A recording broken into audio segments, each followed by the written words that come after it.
Welcome back to the show, everyone. Today I have something very special for you. A couple of days ago, this crate arrived in the mail. It's come all the way from Florida in the United States. And this is what came in it. This is Baffle Ball from 1931. It's one of the first ever pinball machines. A lot of you have probably played a pinball machine at some point in your life. Back in their very early days, pinball machines were like this. Not only did they not have flippers, but they had no electric parts at all. They were entirely mechanical. It doesn't even have electric score counting. All of the scoring you have to calculate by yourself. This was the first ever pinball machine from Gottlieb, and Gottlieb went on to become the longest running pinball machine company in the history of the industry. Baffle Ball came out in 1931, and their very last machine was Barbed Wire, which came out in 1996.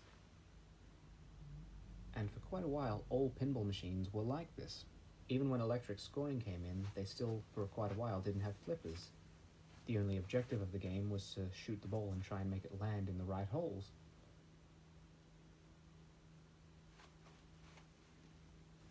The game is 10 balls for 1 cent, but for some reason one of the previous owners seems to have put a sticker over it.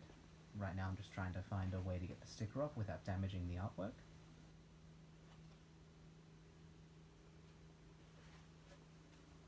You might notice that the playfield of the game is designed after a baseball field.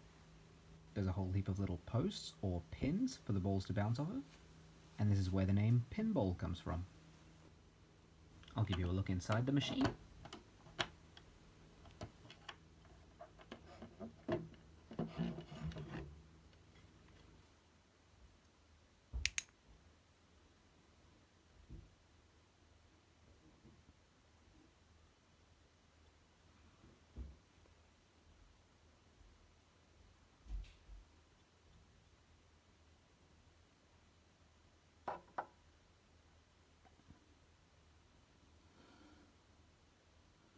You might notice some pennies up the back there. Unlike modern pinball machines, there's no tray or box for the coins to fall into. When you put them in, they just fall into the machine. Modern pinball machines have a solenoid that kicks the ball up onto the plunger lane so you can fire it. But before those came along, with machines from this era, you had to push the ball onto the plunger lane yourself. Some machines from this era, there would be a little button below the plunger that you would push, and that would pop the ball up. For this one, you just pull the trigger back, and the ball falls onto it. This is what it looks like inside the machine when you put a coin in. When I push the handle in, you'll see the trap doors open and all of the balls fall down to the bottom of the machine.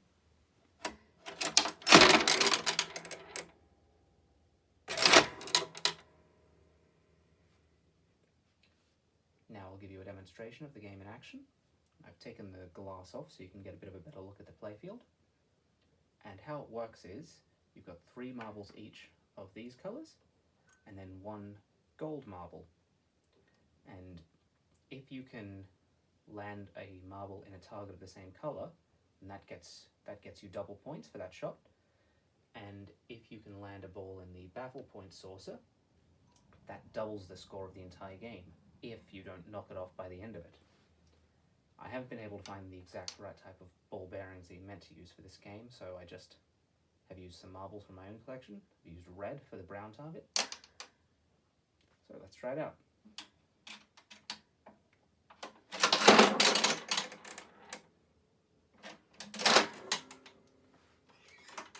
First up, we've got a red one.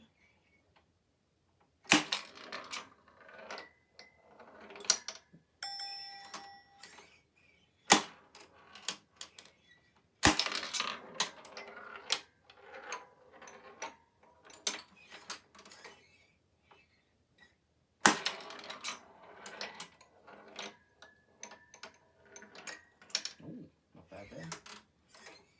Well, here's the gold one.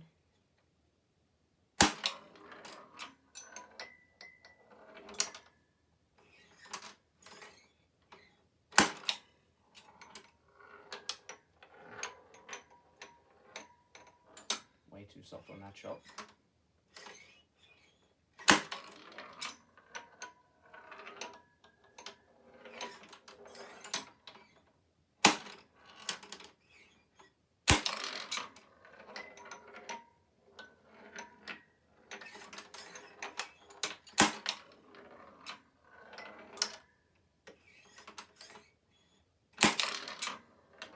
Oh, nearly in the baffle point there.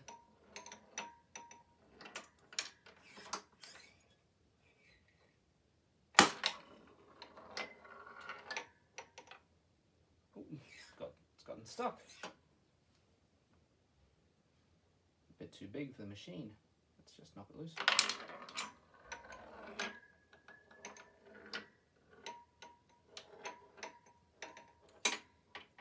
And there you go.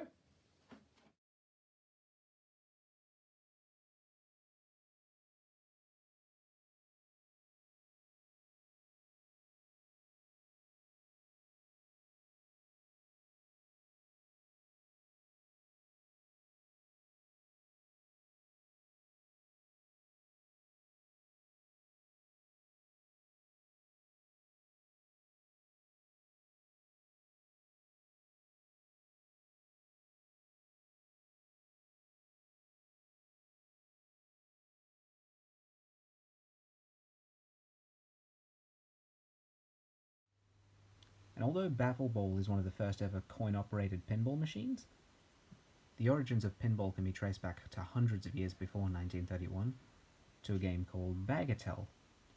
Here we've got a Bagatelle board. This is a more modern one. This is Big Shot.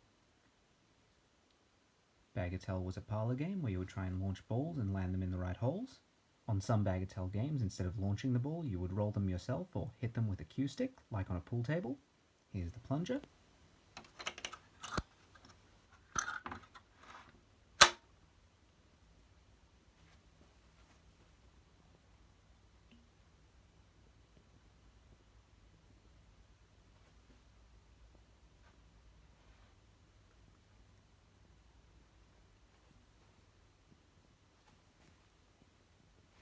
And this one has two plungers.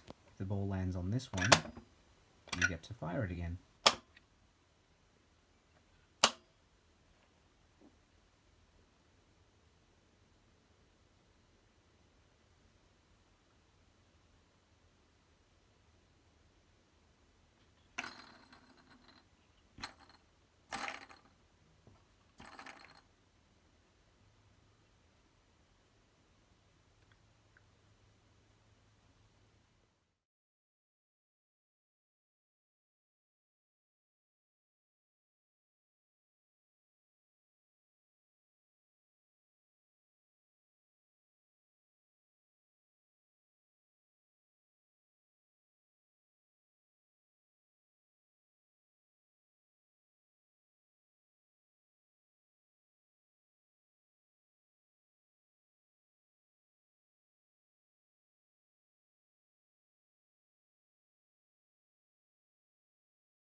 And to finish off, we've got some nice pinball collectibles here. These three big ones in the middle are speaker cutouts. These are often still done today.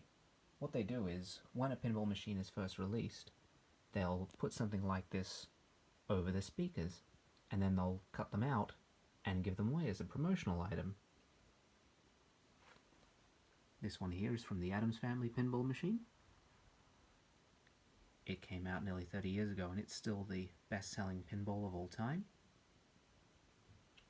Here's Twilight Zone, another very famous machine. Some great artwork of Rod Serling there. And this one's from Safecracker. And Safecracker was a very interesting machine. It wasn't quite as successful as Addams Family and Twilight Zone. In fact, it was a bit of a flop at its time. Less than 2,000 were ever made, which for a big company like Bally is a very, very small number.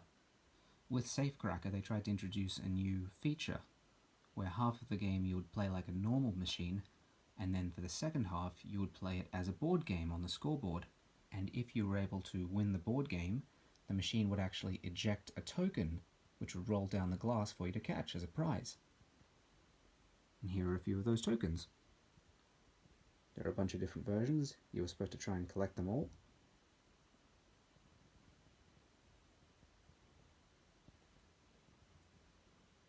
These ones I managed to win from a Safecracker that was in Melbourne a few years ago.